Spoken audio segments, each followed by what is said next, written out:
கர்த்தருடைய பரிசுத்த நாமத்திற்கு மகிமை உண்டாவதாக. ஆண்டவருடைய பரிசுத்தமுள்ள நாமம் மகிமைப்படுவதாக. இந்த காலை வேளையிலே தேவனுடைய வார்த்தையை உங்களோடு கூட பகிர்ந்து கொள்வது தேவன் எனக்கு கொடுத்த ஒரு பெரிய கிருபை. இன்னைக்கு ஆண்டவர் நம்மோடு கூட பேசுவாராக.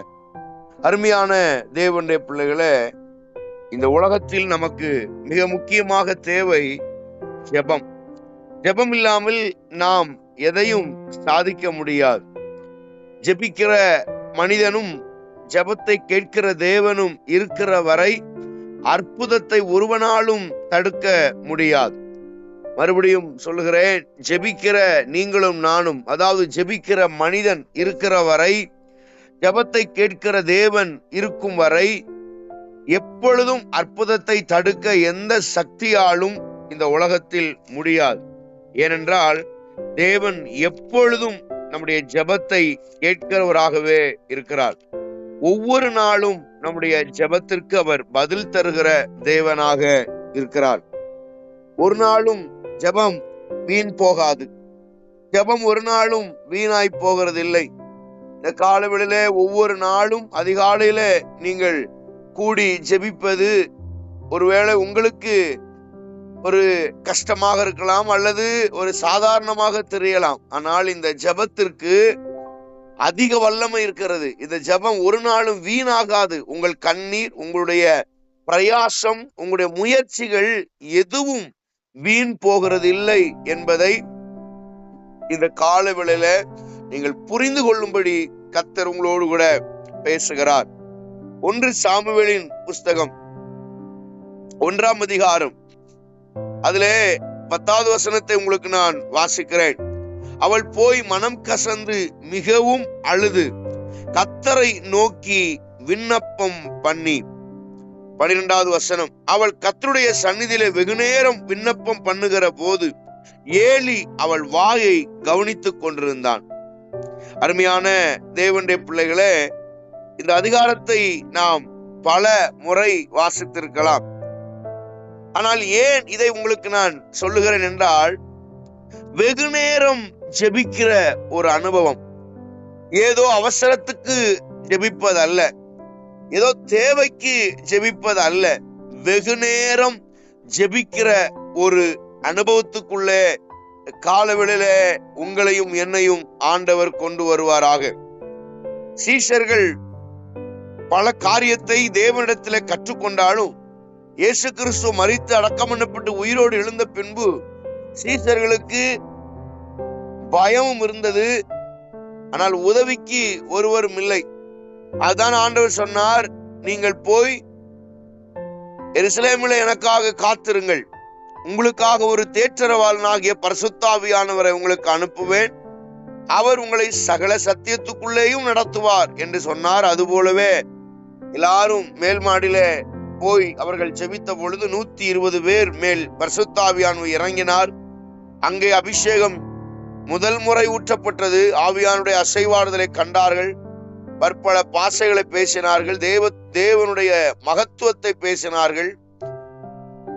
ஆனால் அவர்கள் அபிஷேகம் பெற்ற பின்பு அநேக உபத்திரவத்தின் வழியாய் அவர்கள் நடந்து வந்தார்கள். ஜெபிக்கிறவனுக்கு உபத்திரவம் வரும், ஜெபிக்கிறவனுக்கு போராட்டங்கள் வரும், ஜெபிக்கிறவங்களுக்கு தோல்வி வராது, ஜெபிக்கிறவங்களுக்கு உபத்திரவங்கள் வரும். ஜெபிக்கிறவன் தோற்று போவதில்லை. ஜெபிக்கிறவன் பாடுகள் வழியாய் அவன் நடந்து வர வேண்டும். ஜெபிக்கிறவனுக்கு கஷ்டம் வரும், ஆனால் ஜெபிக்கிறவனை தேவன் தோற்று போக விட மாட்டார். ஆரம்பம் நம்முடைய வாழ்க்கையில தோல்வி மாதிரி தெரியலாம். ஜெபிக்கிறவனுக்கு ஸ்டார்டிங் தோல்வி மாதிரி இருக்கும். அப்போஸ்தலர் நடவடிக்கைகள் 12ஆம் அதிகாரத்தை நீங்கள் திருப்பினால், அதுல முதல் வசனத்திலிருந்து முதல் வசனத்துல ஏரோது இருக்கிறான், பேதுருவும் இருக்கிறான். ஆனால் இந்த ஏரோது செய்த காரியம் என்னவென்றால், தேவனுடைய பிள்ளைகளை அவன் கைது செய்கிறான். முதலாவது யாக்கோபை கைது செய்து அவனை சிறைச்சேதம் பண்ணுகிறான். அப்படின்னா அவன் கழுத்தை அறுத்து அவனை கொலை செய்கிறான், அப்போஸ்தலனாகிய யாக்கோபை. இந்த யாக்கோபை கொலை செய்த உடனே எல்லாரும் மகிழ்ச்சி அடைந்தார்கள். அன்னைக்கு இருந்த நாட்டு ஜனங்கள் எல்லாரும் சந்தோஷப்பட்டார்கள். உடனே இந்த ஏரோதுக்கு மிக மகிழ்ச்சி. பரவாயில்ல, நம்மள எல்லாரும் ரொம்ப சூப்பர்னு சொல்றாங்கன்னு கைத்தட்டி புகழ்றாங்கன்ட்டு பேதுருவையும் பிடித்து சிறையில் அடைத்தான். பேதுரு மறுநாளிலே அவனை கொலை செய்ய வேண்டும். எல்லா ஜனங்களுக்கு முன்பதாக பேதுருவை சிறைச்சேதம் பண்ண அவன் திட்டமிட்டான். நன்றாய் ஒன்றை பாருங்கள், இது பேதுருவுக்கு ஒரு தோல்வி போல தெரியலாம். ஜெபிக்கிற ஒரு பேதுரு தோற்று போனது போல தெரியலாம். யாக்கோபு மரித்தான், நம்மையும் கொன்று போவார்கள், அடைத்திருக்கிறார்கள் சிறைச்சாலையில என்று அவன் யோசித்திருக்கலாம். ஆனால் நடந்தது என்ன? அந்த 12ஆம் அதிகாரம், அப்போஸ்தலர் 12ஆம் அதிகாரம் ஆரம்பத்தில் ஏரோது இருக்கிறான், பேதுருவும் இருக்கிறான். ஆனால் அந்த அப்போஸ்தலர்கள் 12ஆம் அதிகாரம் முடியும் போது பேதுரு இருக்கிறான், ஏரோது செத்து போகிறான். ஆரம்பம் பிசாசுடைய கையில் இருக்கலாம், ஆரம்பம் சத்துருடைய கையில் இருக்கலாம். உங்களுடைய வாழ்க்கை ஆரம்பம், உங்களுடைய படிப்பு ஆரம்பம், உங்களுடைய வேலை ஆரம்பம், உங்களுடைய எண்ணங்கள், உங்களுடைய திட்டங்கள், உங்களுடைய யோசனைகள் எல்லாம் ஆரம்பத்திலே சத்துரு ஜெயித்தது போல தெரியலாம். ஆனால் சத்துரு ஜெயிப்பதல்ல, ஆரம்பம் அவன் கையில் இருக்கலாம், ஆனால் முடிவோ உங்கள் கையிலே கர்த்தர் வைத்திருக்கிறார்.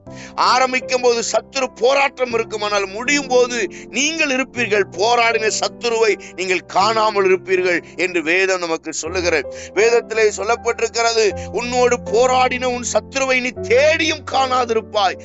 ஆரம்பம் சத்துரு போராடலாம், ஆரம்பம் உங்களுடைய ஜீவியத்தில் உபத்திரவப்படுத்தலாம் பிசாசு, ஆரம்பம் உங்களுடைய தனிப்பட்ட வாழ்க்கையில சத்துரு போராடி கொண்டே இருக்கலாம். நம்மை அழிக்க நினைக்கலாம், உங்களுடைய வேலை அழிக்க நினைக்கலாம், அல்லது உங்கள் குடும்ப சந்தோஷம் சமாதானத்தை பிசாசு கெடுக்க நினைக்கலாம். ஆனால் வேதம் சொல்லுகிறது, ஆரம்பத்திலே அவனுடைய வெற்றியை பறிக்கிறது போல தெரியலாம். ஜெபிக்கிறவனுடைய வெற்றியை, ஜெபிக்கிறவனுடைய ஆசீர்வாதத்தை, ஜெபிக்கிறவனுடைய நிம்மதியை, ஜெபிக்கிறவனுடைய சமாதானத்தை சத்துரு பறிக்க முடியாது. ஏனென்றால் ஜெபிக்கிறவன் தோற்று போகிறது இல்லை. நன்றாய் ஒன்றை புரிந்து கொள்ளுங்கள், ஜெபிக்கிறவன் தோற்று போகிறதில்லை, ஜெபிக்காதவன் ஜெயிப்பதில்லை. ஜெபிக்கிறவன் தோற்று போவதில்லை, ஜெபிக்காதவன் வெற்றி பெறுவதே இல்லை. ஜெபிக்கிற நீங்களும் நானும் எப்பொழுதும் ஜெயிக்க கர்த்தர் நம்மை வைத்திருக்கிறார். ஜெபம் என்பது மிக அவசியமானது. இன்னைக்கு அதிகாலையிலே ஒரு நாள், ரெண்டு நாள் எல்லாம் பல ஆண்டுகளாக நீங்கள் ஜெபித்துக் கொண்டிருக்கிறீர்கள். நீங்க நினைக்கலாம், இந்த ஜெபத்துல என்ன டெய்லி ஜெபம் பண்றோம் அப்படின்னு நினைக்கலாம். ஆனால் இந்த ஜெபத்துல தான் உங்க குடும்பம் காப்பாற்றப்படுகிறது, உங்களுடைய பிள்ளைகள் காப்பாற்றப்படுகிறார்கள். இந்த ஜெபத்தின் விளைவினாலதான் இன்றைக்கு நீங்கள் உயிரோடு இருக்கிறீர்கள். இந்த ஜெபத்தின் விளைவினாலதான் உங்களுடைய பிள்ளைகள் ஞானத்தோடு இருக்கிறார்கள், படிக்கிறார்கள், நல்ல தேர்ச்சி பெறுகிறார்கள். உங்களுடைய பிள்ளைகள், பேர பிள்ளைகள், மருமக்கமார் சுகத்தோடு இருக்கிறார்கள். ஆனால் இந்த அதிகாலை ஜெபத்தின் மூலமாகத்தான் தேவன் உங்கள் குடும்பத்துக்கு அற்புதங்களை செய்கிறார். அதிகாலை ஜெபம் ரொம்ப அவசியமானது. ஜெபம் ரொம்ப முக்கியம். காலைதோறும் கிருபைகள் புதிதா இருக்கிறது. காலை எழுந்த உடனே சிலருடைய பேச்செல்லாம் எப்படி தெரியுமா இருக்கும்? காலைல எழுந்த உடனே இன்னைக்கு என்ன ஆக போதோ, நம்ம புருஷன் வேற சரியில்லை, நம்ம பொண்டாட்டி சரியில்லை, நம்ம புள்ள சரியில்லை, நம்ம மாமியார் சரியில்லை, அது சரியில்லை, இது சரியில்லை. அந்த நாள் முழுவதும் உங்க வாழ்க்கை சரியில்லாமலே போயிடும்.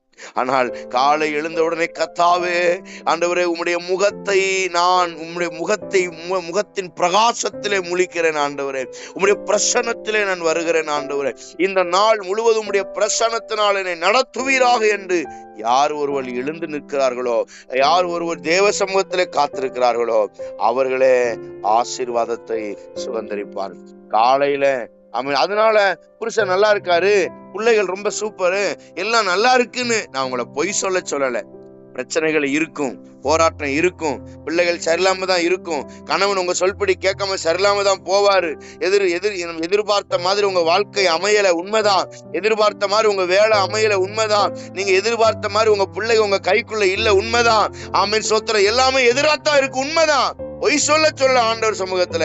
ஆனா அவைகளை உங்கள் வார்த்தை அறிக்கையிடாமல், உங்கள் வார்த்தை, ஆண்டவரே தாவீது சொன்னது போல, கர்த்தரை எப்பொழுதும் எனக்கு முன்பதாக வைத்திருக்கிறேன், அவர் என் வலது வாரசத்தில் இருக்கிறபடினால் நான் ஆமென் சோத்திரம் அசைக்கப்படுகிறதில்லை.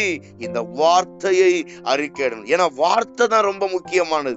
ஒரு ஜெபம்னு நீங்க போயிட்டீங்கன்னா, ஜெபத்துல உங்க வார்த்தைகள் ரொம்ப முக்கியம், ஜெபத்துல உங்க வசனம் ரொம்ப முக்கியம். நீங்க என்ன சொல்லி ஜெபிக்கிறீங்க, நீங்க நீங்க என்ன சொல்லி தேவனை ஆராதிக்கிறீங்க, நீங்க என்ன சொல்லி கர்த்தரை மகிமைப்படுத்துறீங்க.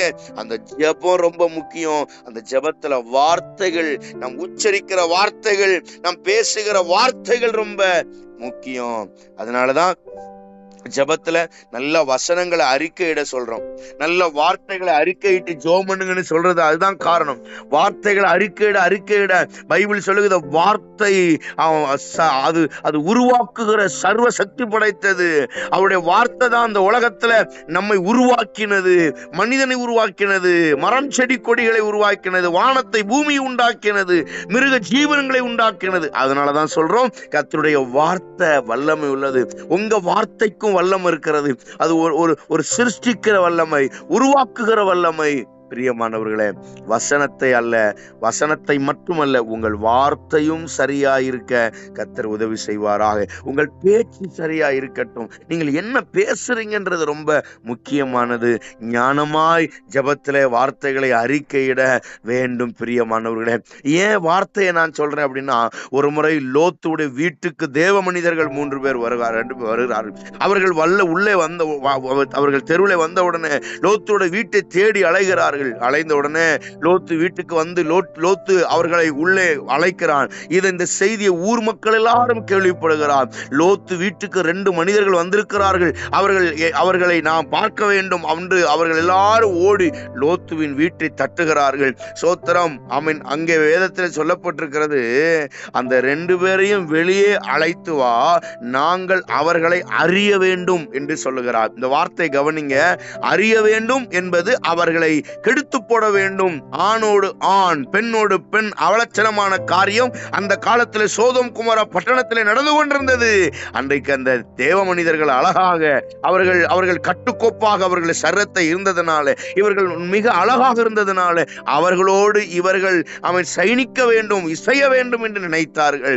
லோத்து உள்ளே அவர்களை அழைத்து வைத்துக் கொண்டு, நீங்கள் எக்காரணத்துக் கொண்டு வெளியே வராதிருங்கள் என்று அவர்களை உள்ளே வைத்திருந்தான். பிரியமானவர்களே, உடனே லோத்து போய் வெளியே போய் பேசுறான், அப்படி யாரும் இங்க வரல, அவங்கள விடுங்க, அவங்க அப்படி இல்லை இப்படின்னு சொல்றான். உடனே இந்த 2 தேவ மனிதர்கள் அந்த லோத்துவை கைபிடித்து வெளியே இழுத்து வைக்கிறார்கள். அதற்கு முன் லோத்து சொன்ன வார்த்தை என்ன தெரியுமா? நீங்கள் 2 தேவ மனிதர்களை நீங்கள் அவர்களை கற்பழித்து போட வேண்டும் என்று நினைக்கிறீர்கள். இல்லை, எனக்கு கண்ணி கழியாத, அதாவது இதுவரை ஒருவரும் தொடாத 2 பிள்ளைகள் இருக்கிறார்கள். என் பிள்ளைகளை வேணா நீங்க எடுத்துக்கோங்க, இந்த தேவ மனிதர்களை விட்டு விடுங்கள் என்று இந்த லோத்து வார்த்தையை அறிக்கையிட்டான்.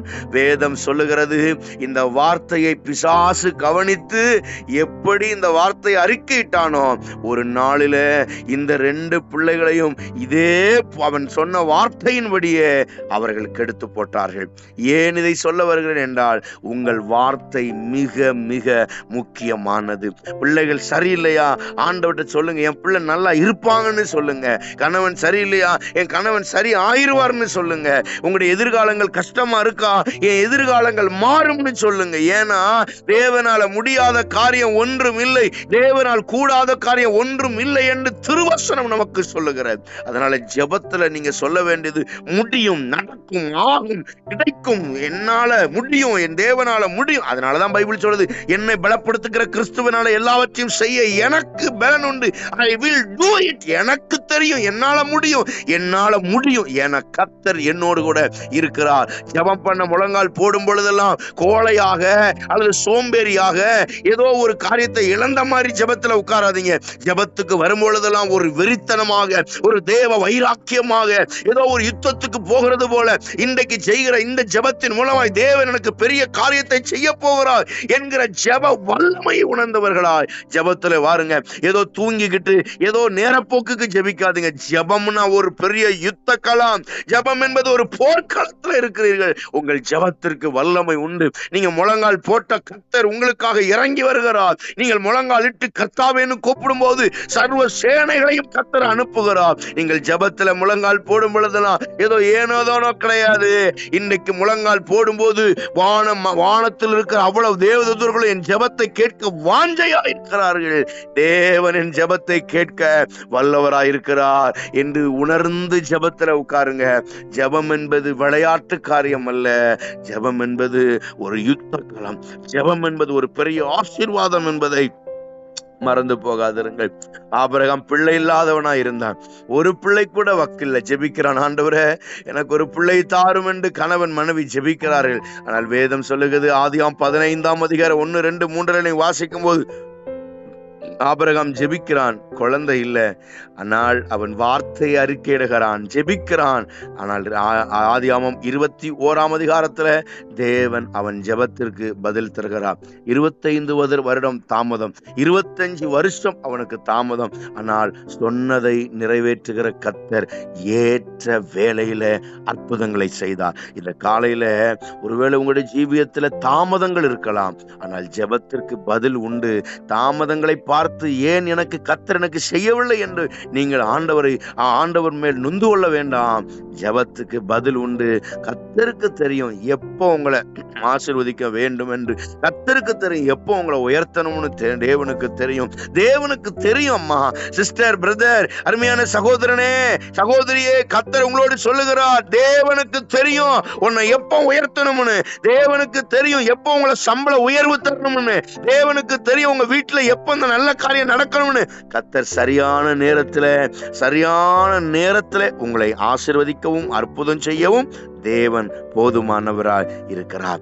ஆமென். தாவீதை தேவன் எப்ப உயர்த்தணும்னு தேவனுக்கு தெரியும். அம்மா, சிஸ்டர், தேவனுக்கு தெரியும் எப்ப தாவீதை உயர்த்தணும்னு. உடனே உயர்த்த மாட்டாரு. ஆமென். ஆடு மேய்த்து கொண்டிருந்த தாவீதை சாமுவேல் உடனே கூட்டு வர சொல்றாரு. கூட்டிட்டு வந்து ராஜாவாக அபிஷேகம் பண்ணுகிறார். அபிஷேகம் பண்ணி முடிச்ச உடனே அவன் ராஜா ஆனானா? இல்லை. ஆமென். அபிஷேகம் பண்ணி முடிச்சதுக்கு அப்புறம் மறுபடியும் ஓடுறான் ஆடு மேய்க்கிறதுக்கு. ஏன்னா அவனுடைய டைம் அதல்ல. தேவன் அபிஷேகம் பண்ணிட்டார், அவ்வளவுதான். ஆனா அவனுடைய வேலை மறுபடியும் ஆடு மேய்க்கத்தான். நீங்க நினைக்கலாம், என்ன ஆண்டவரே அபிஷேகம் பண்ணிட்டீங்க ராஜாவா, உடனே கொண்டு போய் அவனை 17 வயசுல கொண்டு போய் உட்கார வைக்க வேண்டியதானே, அவன் சின்ன பையனை தானே, பரவாயில்ல உட்கார வைக்க. இல்ல, நோ நோ நோ. தேவ திட்டம் ஒண்ணு இருக்கு. உன்னை அபிஷேகம் பண்ணலாம், உன்னை ஆசீர்வதிக்கலாம், உன்னை உயர்த்துவேன்னு தேவன் வாக்கு தரலாம், உன்னை ஜாதிகளுக்கு தகப்பன் ஆக்குவேன்னு சொல்லலாம். நீ ஜனக்கூட்டத்துக்கு திரளான ஜனக்கூட்டத்துக்கு நீ அதிபதி ஆவேன்னு கர்த்தர் உனக்கு வாக்கு தரலாம். ஆனா வாக்கு தந்தவர் வாக்கை உடனே நிறைவேற்ற மாட்டார். அந்த நேரம் வரும் வரை கர்த்தர் காத்திருப்பார். தாவீதே, உன்னை ராஜாவாக அரியணையில ஏற்றுவேன் என்று தேவன் உன்னை அபிஷேகம் பண்ணி இருக்கலாம். ஆனால் நேரம் வரும் வரை நீ காத்திருக்க வேண்டும். ஜெபத்திலே தேவன் உனக்கு வாக்கு தருகிறார். எனக்கு நிறைய வாக்குத்தத்தம் கொடுத்துட்டாரு, நிறைய நன்மை தருவேன்னு சொல்லியிருக்காரு. ஆனா இன்னும் நிறைவேறலையே. என்னத்தை நான் ஜெபத்தை பண்ணி என்ன செய்ய? நிறைய வாக்குத்தத்தத்தை அட்டாட்டையா வாங்கி பைபிள்ல சொருவி வச்சிருக்கிறேன். இந்த அட்டையை பார்க்கிறேன். 2020, 2021, 2022, 2025 வரைக்கும் நான் 10 வசனம் வச்சிருக்கேன். ஆனா எந்த வாக்குத்தத்தமும் நிறைவேறல. அப்புறம் என்னத்தை நான் ஜெபம் பண்ணி என்னத்தை? ஒருவேளை நீங்க அப்படி நினைச்சிட்டு இந்த ஜெபத்துல நீங்க இருக்கலாம். இந்த கால வேளையில கர்த்தர் உங்களோடு சொல்லுகிறார். கர்த்தர் சொல்லுகிற வார்த்தை தீர்க்க தரிசனமா ஏற்றுக்கொள்ளுகிறவர்கள் ஏற்றுக்கொள்ளுங்கள். உங்கள் கரத்துல இருக்கிற வெறும் அட்டையை நீங்கள் பார்க்காதிருங்கள், வெறும் வசனத்தை நீங்கள் பார்க்காதிருங்கள். அந்த வசனம் நிறைவேறுவதற்கு ஒரு நாளை கர்த்தர் வைத்திருக்கிறார். உடனே நிறைவேறாதுமா, எடுத்த உடனே நிறைவேறாதுமா.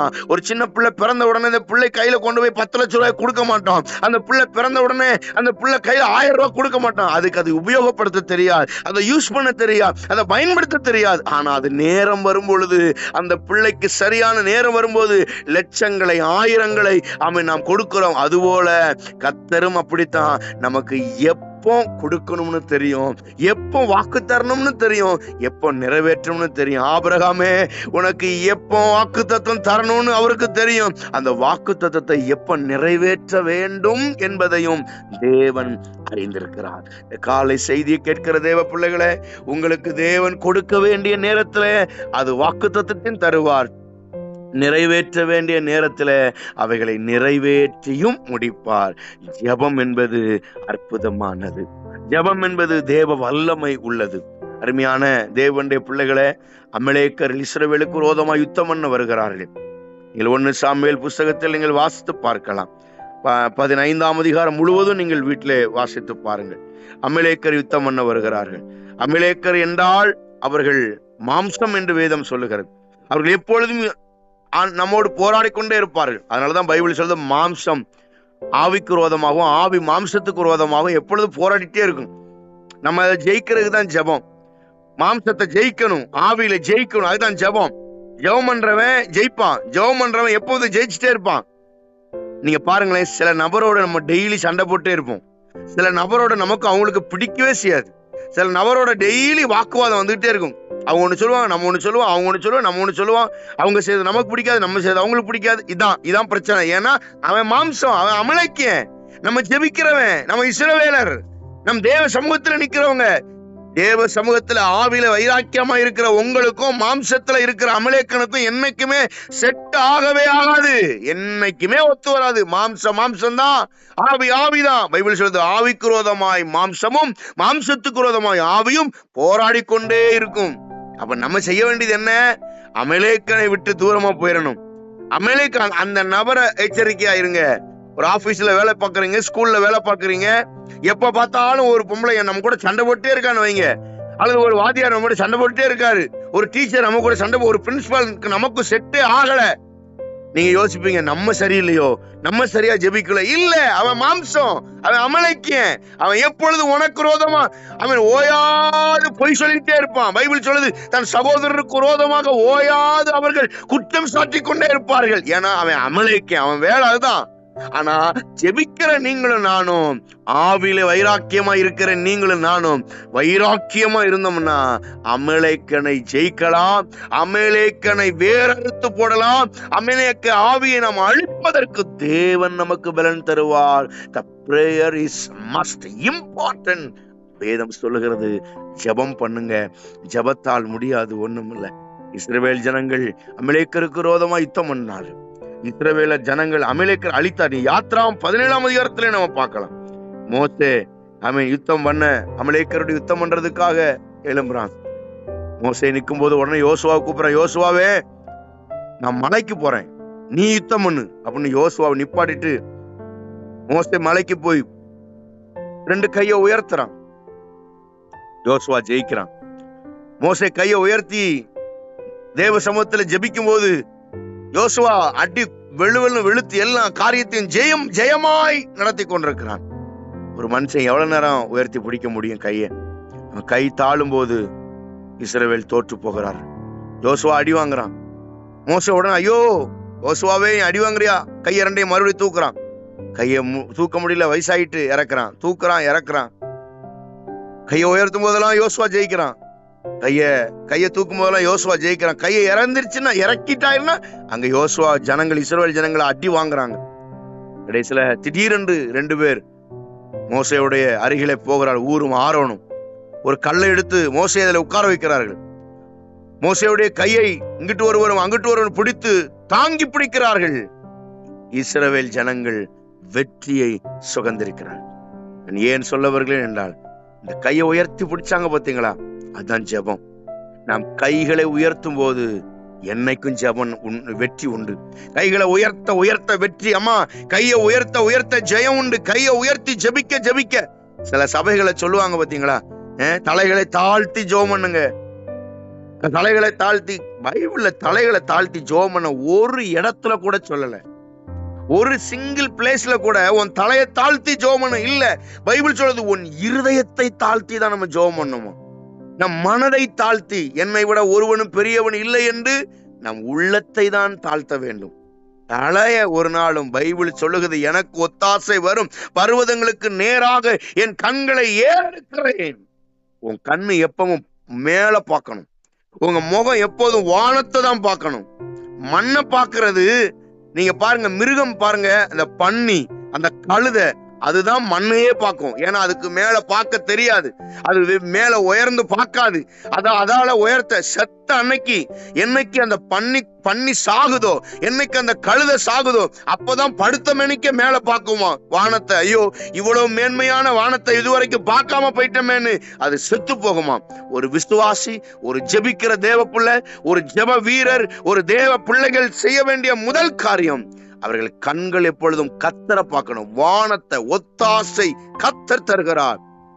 எனக்கு இன்னைக்கு ஒரு 10,000 தேவைன்னா என் கண்ணு மனுஷனு கிடையாது, நான் கர்த்தரை நோக்கி பார்க்கணும். கர்த்தாவே, நீர் எனக்காக யாவையும் செய்கிற கர்த்தர்.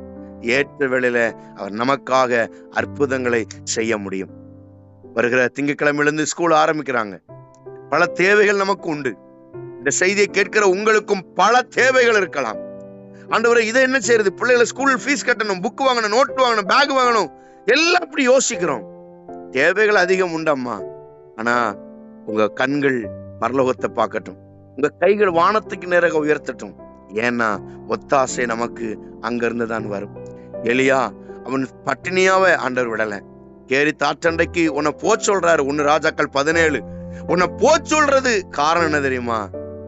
அவர் போ சொன்னாருன்னா உன்னை போஷிக்கவும் செய்வார். உன்னை அனுப்புனாருன்னா உன்னை போஷிப்பார். உங்ககிட்ட ஒரு காரியத்தை தேவன் சொன்னா அதற்கு தேவையான அனைத்தையும் அவர் செய்து முடிப்பார். தாகத்தை அனுப்புவாரு, விதவை அனுப்புவாரு, தேவதூதர்களை அனுப்புவாரு. எல்லாம் அவரால் செய்ய முடியும். நீங்க செய்ய வேண்டியது போன்னா போங்க, கத்தர் அழைத்தா போங்க, கத்தர் அனுப்புனா போங்க, மீதி அவர் பார்த்துக்கிடுவார். ஆபிரகாமே நான் காண்பிக்கும் தேசத்துக்கு போ, அவ்வளவுதான். அவன் இந்த ஊருக்கு போ, அந்த ஊருக்கு போ, மேப் கிடையாது. இன்னைக்கு கூகுள் மேப் வச்சிருக்கிறோம், அன்னைக்கு மேப் கிடையாது. இன்னைக்கு செல்போன் இருக்கு, அன்னைக்கு செல்போன் கிடையாது. அன்னைக்கு அட்ரஸ் இருக்கு, நமக்கு அன்னைக்கு அட்ரஸ் கிடையாது. போனாரு, எஸ் ஓகே எஸ் சார், போயிட்டே இருக்கான். அவன்கிட்ட எந்த பேச்சுவார்த்தையும் கிடையாது, எந்த வார்த்தையும் அவன்கிட்ட கிடையாது. போனா போ. ஆபிரகாம ஏன் தேவன் ஜாதிகளுக்கு தகப்பனாக்கினாரு? நான் சொன்ன ஒரு வார்த்தைக்கு போயிட்டான். ஆமென் சோத்திரம். எபிரேயர் 11 சொல்லப்பட்டிருக்கிறது, ஆபிரகாமை நான் ஒருவனாய் அழைத்தேன், அவன் சொன்ன உடனே வந்தான். திரளான ஜாதிகளுக்கு அவனை தகப்பனாக்கினேன். தேவன் உங்களுக்கு தருவேன்னு சொன்னா அது காக்காவை கொண்டும் தருவாரு, அது சாதாரண ஒரு எறும்பை கூட கொண்டு உங்களை போஷிக்க முடியும். கஷ்டத்தோடு வேதனையோடு தேவைகள் அதிகம் தேவை இருக்கிறது, என்ன செய்வதென்று புலம்பிக் கொண்டு இந்த ஜெபத்துல நீங்க முழங்கால் படியிட்டு, என்ன ஆண்டவர் என்கிட்ட பேச போறாரு, சரி வழக்கம் போல ஜெபம் பண்ணுவோம், போனை ஆன் பண்ணி வச்சுட்டு கொஞ்சம் தூங்க கூட செய்யலாம்னு நினைச்சு உட்கார்ந்து இருக்கீங்களா, படுத்திருக்கீங்களா, முழங்கால் போட்டிருக்கீங்களா? கர்த்தர் உங்ககிட்ட சொல்ற வார்த்தை தெரியுமா? நீ ஒருவேளை ஏனாதானு இந்த ஜெபத்துல இன்னைக்கு வந்திருக்கலாம். பல கஷ்டத்தை நினைச்சிட்டு என்ன ஜெபம் பண்ணி ஒரு அற்புதம் நடக்கல, என்னத்துக்கு இந்த ஜெபம்? ஒருவேளை இந்த ஜெபத்துல ஜாயின் பண்ணட்டு அவங்க வருத்தப்படுவாங்க, இவங்க வருத்தப்படுவாங்க நினைச்சு வந்திருக்கலாம். உங்களை பார்த்தான் சொல்றாரு, நீ ஜெபம் பண்ணும்போது என்னை நோக்கி பார்த்தால், உன்னை அழைத்த தேவன், உன்னை அபிஷேகித்த நான், உன்னை போஷிக்கிறதுக்கு எங்கேயாவது இருந்த ஒரு காக்கா வரும், இல்லைன்னா ஒரு எறும்பு கொண்டு கூட உன்னை போஷிக்க முடியும். 5 அப்பத்தை கொண்டு 5000 பேருக்கு என்னால போஷிக்க முடியும். அப்பமே இல்ல, ஒண்ணும் இல்லைனாலும் அவர் உயர்த்த தேவனால் முடியும். தேவனால் முடியாத காரியம் ஒன்றுமில்லை. 5 அப்பத்தை 5000 பேருக்கு போஷிப்பார். ஒன்றும் இல்லாத இடத்திலிருந்து ஒன்றை உருவாக்கவும் என் தேவனால் முடியும். தண்ணீரை திராட்சரசமாக மாற்ற முடியும். செத்தவனை 4 நாள் நார்ன ஒரு லாசருவை உயிரோடு எழுப்பவும் முடியும். அன்று செத்த அந்த செத்த அன்றே அந்த சிறுமியின் கையை பிடித்தவள் நித்திரையா இருக்கிறாள் என்று கைவிடித்து தூக்கி உயர்த்தவும் என் தேவனால் முடியும். ஜெபம் வல்லமை உள்ளது. ஜெபம் இல்லாதவைகளை பேர் சொல்லி அழைக்கும். ஜெபம் என்பது நம்முடைய தேவைகளை சந்திக்கும். ஜெபம் என்பது ஆரம்பம் தோல்வி மாதிரி தெரியும், முடிவு வெற்றி. இந்த காலை ஜெப நேரத்துல உங்களுக்கு தேவன் சொல்லுகிறது, உன்னை அழைச்சிட்டாருன்னா ஆசீர்வதிப்பார், ஜெபிச்சிட்டா வெற்றி உண்டாகும். தோல்வி இல்ல, வெற்றி தான் கர்த்தர் வச்சிருக்கிறார். என்ன வந்தாலும் உங்க கைகள் தேவனுக்கு நேராக உயர்த்தப்படட்டும். என்ன வந்தாலும் தேவனுக்கு நேராக உங்கள் கைகள் உயர்த்தப்படட்டும். தனிமையா இருக்கிறேன்னு நினைக்காதீங்கம்மா. மோசே தனிமையா நின்றுட்டு இருந்தா மலையில. ஆனால் திடீரென்று 2 பேர் ஊரும் ஆரோனும் ஓடி வந்து கைகளை உயர்த்தி பிடித்தார்கள். அது பழைய ஏற்பாட்டு மோசே. புதிய ஏற்பாட்டிலே ஒரு மோசே மலையில நின்னார். அவர் பக்கத்துல 2 பேர் இருந்தார்கள். நீங்க வேதத்தை வாசித்து பார்த்தால் கல்வாரி மலையில மோசேக்கு அடையாளமாக இயேசு கிறிஸ்து சிலுவையிலே தொங்குகிறார். 2 பக்கமும் கல்லர்கள். 2 கல்லருக்கு நடுவாக உங்களுக்காக எனக்காக இயேசு கிறிஸ்து சிலுவையில 2 கையை விரித்தவராய் அங்கே சிலுவையிலே தொங்கினார். மோசேக்கு உதவி செய்தது ஊரும் ஆரோனும். ஆனால் இந்த இயேசுக்கு உதவி செய்ய ஒருவரும் இல்லை. தன்னந்தனியனாய் சிலுவையில நமக்காக கைகளை உயர்த்தி ஜெபித்தார். பிதாவே, இவர்களை மன்னியும், இவர்கள் தாங்கள் செய்கிறது இன்னதென்று அறியாது செய்கிறார்கள் என்று உங்களுக்காக எனக்காக அவர் ஜெபம் பண்ணினார். கொல்கதா மலையில, கல்வாரி மேட்டில. இந்த காலை இந்த செய்தியை கேட்கிற அருமையான சகோதரி, அருமையான தாயே, கர்த்தர் இந்த காலையில உங்களுக்கு சொல்லுகிறார். பழைய ஏற்பாட்டில் ஒரு மோசே, அவன் பலவீனப்பட்டவன் கையை உயர்த்தி பிடிக்க முடியாது நின்ற போது 2 பேர் ஓடி வந்து உதவி செய்தார்கள். ஆனால் இயேசு கிறிஸ்துவுக்கு உதவி செய்ய ஒருவரும் இல்லை. அவர் கல்வாரி சிலுவையில 2 கரம் விரித்தவராய் வானத்தை அண்ணாந்து பார்த்து அப்பொழுதும் தனக்காக, தன் வேதனைகளுக்காக, தன் பாடுகளுக்காக ஜெபிக்காமல், பிதாவே இவர்களை மன்னியும், இவர்கள் தாங்கள் செய்கிறது இன்னதென்று அறியாது செய்கிறார்கள், இவர்களை மன்னியும் என்று உங்களுக்காக எனக்காக அவர் ஜெபம் பண்ணினார் என்று வேதம் சொல்லுகிறது. காரணம், ஜெபத்தினால் முடியாது ஒன்றுமில்லை. நான் உங்களுக்கு சொல்லுகிறேன், உதவி செய்ய நபர்கள் இருந்தாலும் இல்லாவிட்டாலும், ஒருவரும் என் கரத்தில், ஒருவரும் என்னோடு இல்லை என்கிற எண்ணத்தோடு நீங்கள் இருந்தாலும், உன்னை போஷிக்க அழைத்த தேவன் உண்மை உள்ளவராயிருக்கிறார். ஜெபத்திற்கு பதில் தர கர்த்தர் உண்மை உள்ளவர். இந்த கால வேளையில ஜெபிக்கிற உங்களுக்கு தேவன் உயர்த்த, அவன் ஆசீர்வாதத்தை தர தேவன் உண்மையுள்ளவராய் இருக்கிறார். எஸ்தர், மொர்தேகாய், எஸ்தர் புஸ்தகத்தில் நீங்கள் வாசித்து பாருங்கள். எஸ்தர் என்கிற ஒருவள் இருக்கிறார், அவளோடு கூட மொர்தேகாய் என்கிற நபர் இருக்கிறார். இந்த மொர்தேகாய்க்கும் எஸ்தருக்கும் ஒரே எதிரி அந்த ஆமான். பைபிள் சொல்லுகிறது, ஆகாகியனாகிய ஆமான் என்று எஸ்தர் 3ஆம் அதிகாரத்தில் வாசிக்கிறார். ஆகாகியனாகிய ஆமான். யாத்திராகமத்தில் அல்லது 1 சாமுவேல் 15ஆம் அதிகாரத்தில் இந்த ஆகாகியனாகிய ஆமான் என்கிற வார்த்தை ஆகாகியனாகிய அமலேக்கியர் என்று வரும். அமலேக்கியர் என்று வருகிற அந்த வார்த்தை தான் இங்கே ஆகாகியனாகிய ஆகான் என்று வந்திருக்கிறது. இந்த ஆகான் மாம்சம், இந்த ஆகான் இவன் மோசமான அமலேக்கியன். அதனாலதான் எஸ்தர் புஸ்தகத்திலேயும் வருகிறேன். எஸ்தர் புஸ்தகத்தில் நமக்கு கிடைத்த ஒரு பெரிய மேன்மை என்ன தெரியுமா? எந்த நாட்டுக்கும் கிடைக்காத ஒரு ஆசீர்வாதம் நமக்கு இருக்கிறது. அந்த எஸ்தர் 1 அதிகாரம் 1 வசனத்துல இந்து தேசம் முதல் எத்தியோப்பியா தேசம் வரை, நாம் அந்த இங்கிலீஷ் பைபிள்ல வாசிக்கணும், இந்தியா டு எத்தியோப்பியா. இந்தியா என்கிற வார்த்தை இந்த எஸ்தர் புஸ்தகத்திலே தான் வந்திருக்கிறது. பிரியமானவர்களே, இந்த காலவேளையில ஆமென், நீங்கள் புரிந்து கொள்ளுங்கள், மொர்தேகாய், எஸ்தர், இந்த 2 பேருக்கும் இடையில இந்த ஆமான் யூத ஜனங்களை அழிக்க, முற்றிலும் அழிக்க இந்த அமலேக்க நினைத்த பொழுது கர்த்தர் இந்த எஸ்தரையும் மொர்தேகாயும் ஜெபிக்கிறவர்களாக தேவன் மாற்றினார். இவர்கள் ஊக்கமாய் ஜெபித்த பொழுது தேவன் காரியங்களை மாறுதலாய் முடிய பண்ணினார். தூக்குமரத்தை உண்டாக்கினவனையே அதே தூக்குமரத்திலே போடத்தக்கதாக தேவன் ஆசீர்வாதத்தை தந்தார். இன்றைக்கு தேவை என்ன தெரியுமா? அவன் திறப்பில் நின்று ஜெபிக்கிற ஒரு எஸ்தர் தேவை, திறப்பில் நின்று ஜெபிக்கிற ஒரு மொர்தேகாய் தேவை, திறப்பில் நின்று ஜெபிக்கிற ஒரு மோசே தேவை, திறப்பில் இருந்து ஜெபத்துக்கு உதவி செய்கிற ஒரு ஆரோனும் ஊரும் தேவை. இந்த காலவேளையிலே அப்படிப்பட்ட நபராக உங்களையும் என்னையும் என் தேவனாகிய கர்த்தர் மாற்றுவாராக. உலகத்துல உங்களை அசிங்கப்படுத்த, உங்களை அவாய்ட் பண்ண, உங்களை புறக்கணிக்கிறதுக்கு நிறைய பேர் இருக்கலாம். நீங்க என்ன செஞ்சாலும் உங்களை புறக்கணிக்கலாம், என்ன செஞ்சாலும் உங்களை தூக்கி வெளியே தூக்கி எறியலாம். அதெல்லாம் குறிச்சு கவலைப்படாதீங்க. ஆனா வேதம் நமக்கு சொல்லுகிறது, அவர் உங்களை ரிஜெக்ட் பண்ணவே மாட்டார், ஆண்டவர் உங்களை புறக்கணிக்கவே மாட்டார். ஒன்றே ஒன்று உங்களுக்கு சொல்லுகிறேன், உலகம் அல்லது உலகத்தார், மனிதர்கள் உங்களை புறக்கணிப்பதற்கு 1000 காரணங்களை அவங்க உங்க வாழ்க்கையில வைக்கலாம். இவன் அழகா இல்ல, இவன் அறிவாளி இல்ல, இவன் வளர்த்தி இல்ல, இவன் குள்ளமா இருக்கிறான், இவன் கருப்பா இருக்கிறான், இவனுக்கு லட்சணம் கிடையாது, இவனுக்கு உடம்பு நல்ல சரியில்லை, இவனுக்கு பேச்சு திறமை இல்ல, இவனுக்கு படிப்பறிவு இல்ல, இவனுக்கு கண் பார்வை இல்ல, இவனுக்கு அது இல்லை இது இல்லைன்னு 1000 காரணங்களை நம்மளை ரிஜெக்ட் பண்றதுக்கு, புறக்கணிக்கிறதுக்கு சொல்லலாம்.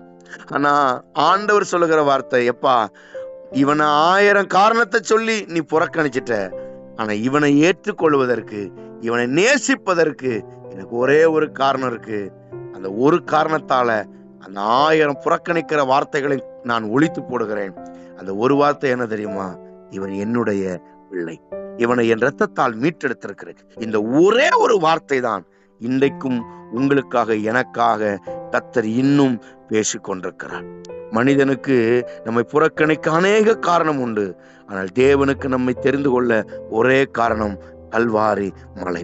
இவனுக்காக சிலுவையில மரித்திருக்கிறேன், இவனுக்காக ரத்தம் சிந்திருக்கிறேன், இவனுக்காக நான் இந்த உலகத்திலே வந்து இவனை ஆசீர்வதிக்க என் சொந்த சரீரத்தையே கிழிப்பதற்கு ஒப்பு கொடுத்திருக்கிறேன்.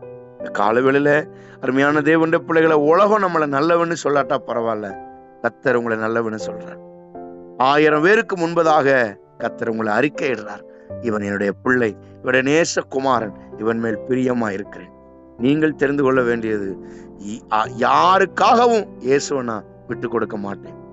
குடும்பத்துக்காக, புருஷனுக்காக, பிள்ளைகளுக்காக, சொந்தக்காரனுக்காக, அவனுக்காக, இவனுக்காக, இயேசுவுக்காக யாரையும் தூக்கி எறிவேன்.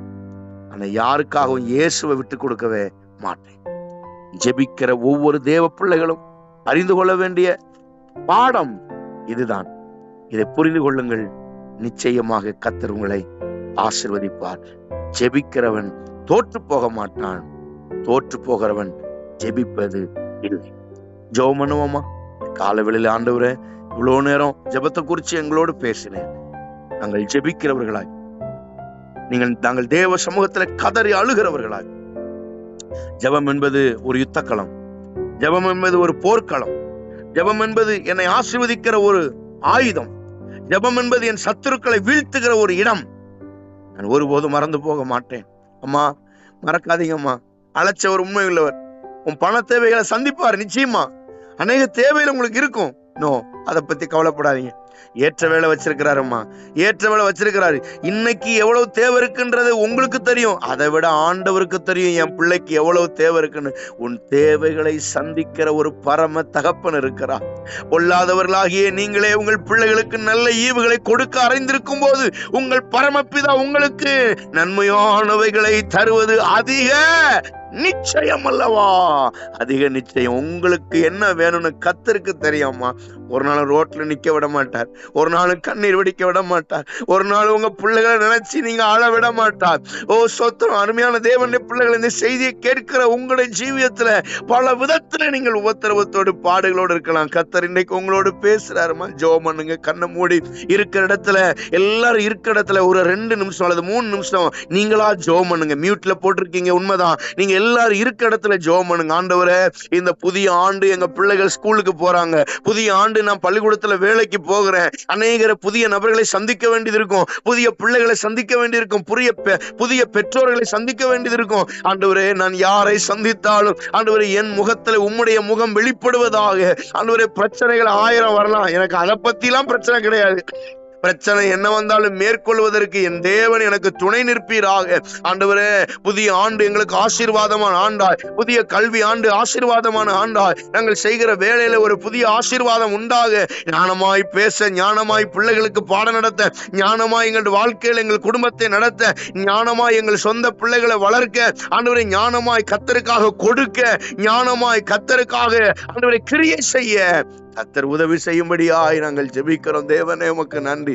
ஜெபம் பண்ணுவோம். எங்கள் பரலோக ஆண்டவரே, இந்த சத்தத்தை கேட்கிற நம்முடைய பிள்ளைகள் ஒவ்வொருவரையும் நீர் ஆசீர்வதிப்பீராக. இப்பொழுது ஜெபிக்கிற ஒவ்வொருவரையும் ஆசீர்வதிங்க. ஜெபம் எதையும் சாதிக்கும், ஜெபம் இல்லாதவர்களை இருக்க வைக்கும், ஜெபம் ஒன்றும் இல்லாத இடத்துல ஒன்றை உருவாக்கும் என்று நாங்கள் ஜெபிக்கிறோம். ஆசீர்வதிங்கப்பா. இன்னைக்கு பேசின வார்த்தையினுடைய பிள்ளை வாழ்ல கிரியை செய்ய ஆசீர்வதி. இயேசுவின் நாமத்தில் ஜெபிக்கிறோம் எங்கள் ஜீவனுள்ள நல்ல பிதாவே. ஆமென், ஆமென். God bless you. கர்த்தர் உங்களை ஆசீர்வதிப்பாராக. ஆமென்.